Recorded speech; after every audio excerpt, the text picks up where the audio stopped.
I'm Quint. I'm Aron. I'm not going to try to hop up after this much vacation. Together we're Quent Aron. And we're here for another podcast, our final on our writer's vacation. This time we're talking about the lovely Mary Sue Marty Stews that we all know, love, and detest. Detest. The deep, fiery, burning passion. Everybody loves to write them. If you are new to writing, a Mary Sue Marty Stew is pretty much a self-insert. It is putting yourself into a character and then having no flaws whatsoever. Yes. You're amazing, you're smart, you do everything perfect, everybody wants you, you have everything, and you've never had to work or suffer for it. People are lucky to be around you. It's pretty much me in real life. Yeah, totally. Yes, you're so lucky. Yes, I know. I'm like Graced with my presence. Yes. Just thankful to be here, really.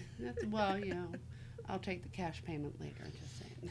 Done. I mean, there is a bed in the background, so probably For implied. hanging out with me, that's just for the cleaning staff to think we film porn up here.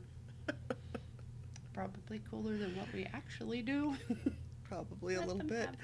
Yeah, so the other big thing about the Mary Sue Marty Stew, which is also known as a Gary Stew, which is probably easier to distinguish at this point. Yeah, whatever. Mary Sue, Gary Stew. I think so. Tomato, banana.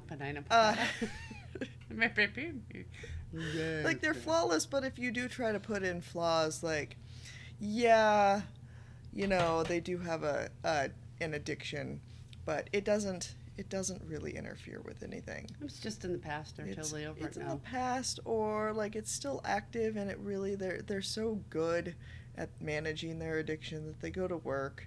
They couldn't do any better at work. Like, it's really a non-issue. Never affects their home, personal finances, anything like that. Needless to say, not real life. Yes, and I think that's the key, is when you're trying to stay away from that, like, you invest in the character flaws, you really develop them, and then you let it interfere with making the right choices.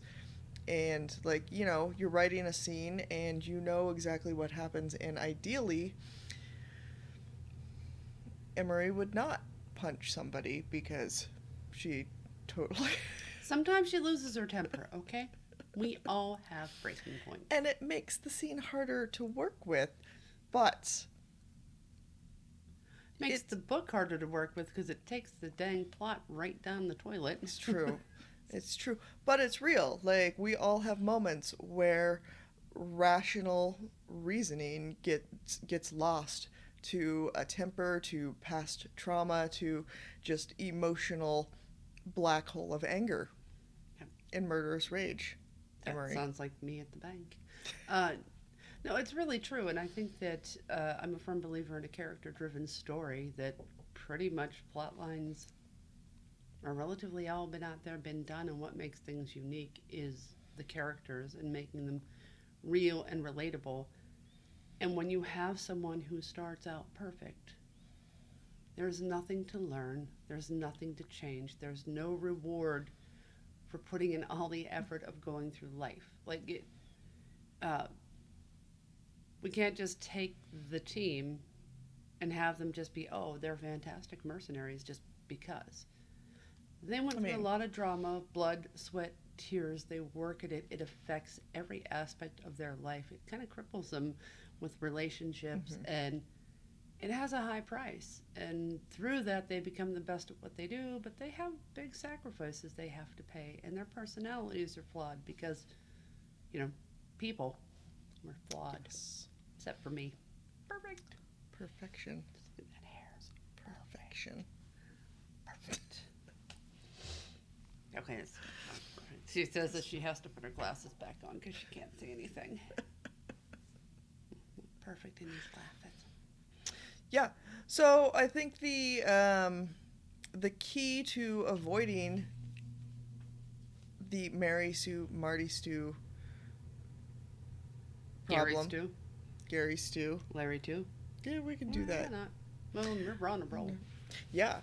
But But the key to avoiding that is to, one, be really aware of what's going on with your characters, and to develop them and know their flaws and to let those flaws influence what they do on the page.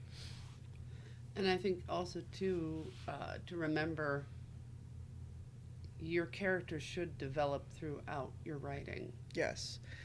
So that flaw that they have, what happens to change that, or what are the consequences of that? And make sure you show that to readers so they don't just say, oh, Wolf, look at him. Brain the size of a planet, thinks he's God. Nothing ever goes bad for him. Everybody loves him. Yes. He's never once been shot in the ass for being a pain in the ass. He's been shot in the ass for being a pain in the ass. And frankly, Emery would do it again. He deserved it. But anyways. Yeah, that's part of the greatness of doing character flaws is it gives the character something to overcome throughout the book. It's self-discovery. It may be it's generally a subplot, but you see character growth, and then they develop, and then it's very real because nobody at 20 is the same person they are at 30 or 35 or 40. And God forbid we go beyond that age, because... Shut up. Fabulous at 50. Don't judge me. Judge me all you want. I don't care.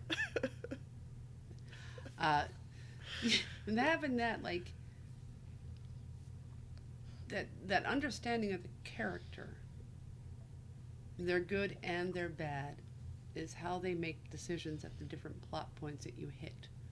And if you are true to the character and you react to those plot points in a way that is true to them, you have a really interesting story to be told because it's a journey. If you are forcing them to do something that is against that character because you need the plot to go that way, you're getting into Mary Sue, Gary Fu, Jew territory. I don't, it's a little complicated. Gary Stu. And the other thing too, the point of view exercise is always interesting. And if you take the same scene and you write it from two different character point of views, they should have different thoughts and they should come up with different reasons, and they generally will come up with different answers, and the scene will go in different directions given the different histories. And if that's not happening, it's probably something to look at to see, well, okay, are these cookie cutter characters at this point? Are they not characters? They're cardboard cutouts instead of characters with depth.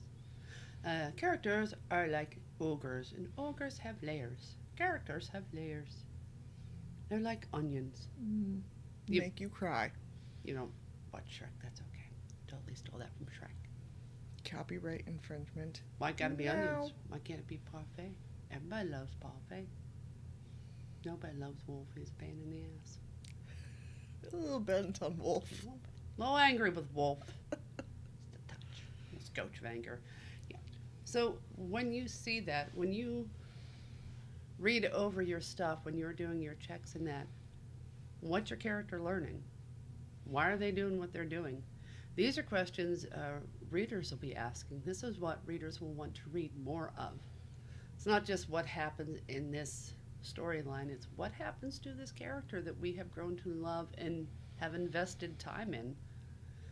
If I wanted perfect, I'd just get a cut out of myself. Hang it on the wall and talk to it every day. I don't need to read a book about it.